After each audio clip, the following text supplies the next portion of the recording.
মসজিদকে কলিজার মধ্যে প্রিয় মনে করা, মসজিদ সুন্দর করেন, মাশাআল্লাহ, ভালো দিক। কিন্তু মসজিদের ইমাম, মুয়াজ্জিন, খাদেম সব জরুরি। এই চাকচিক্যের চাইতে বেশি জরুরি। উপযুক্ত ইমাম আনতে গিয়ে যদি 30,000 না 90,000 টাকাও খরচ হয়, আনেন। আলাদা। আচ্ছা বলেন তো, রাসূলুল্লাহ সাল্লাল্লাহু আলাইহি ওয়াসাল্লামের সাহাবায়ে কেরাম সকলেই 5 ওয়াক্ত নামাজ পড়তেন না কম বেশি করতেন? কি মনে হয়? মানে প্রত্যেক সাহাবী 5 ওয়াক্ত নামাজ পড়তেন কিনা?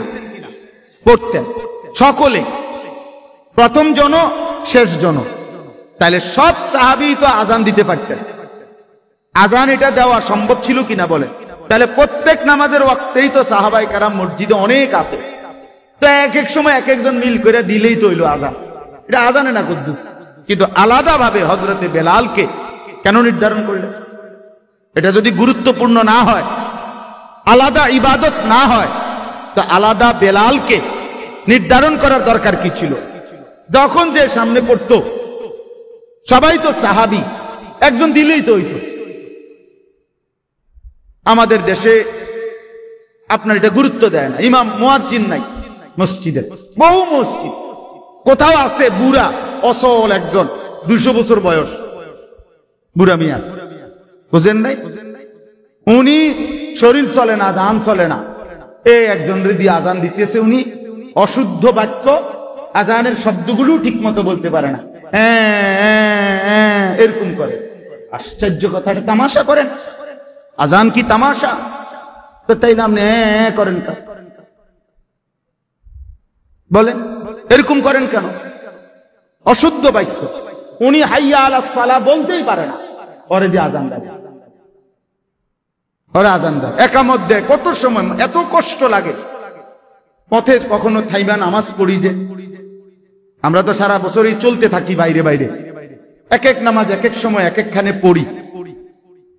এমন দুঃখ লাগে যে মানে বুঝাই যায় মুয়াজ্জিন রাখছে না, এটা মূলত একজনের দিছে আর এবার আজান দেয় আর কি না। ইকামতের সুন্দর শুদ্ধতা আছে।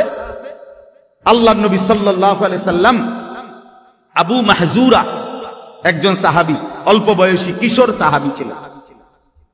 এই ধরেন 11-12 বছর বয়স।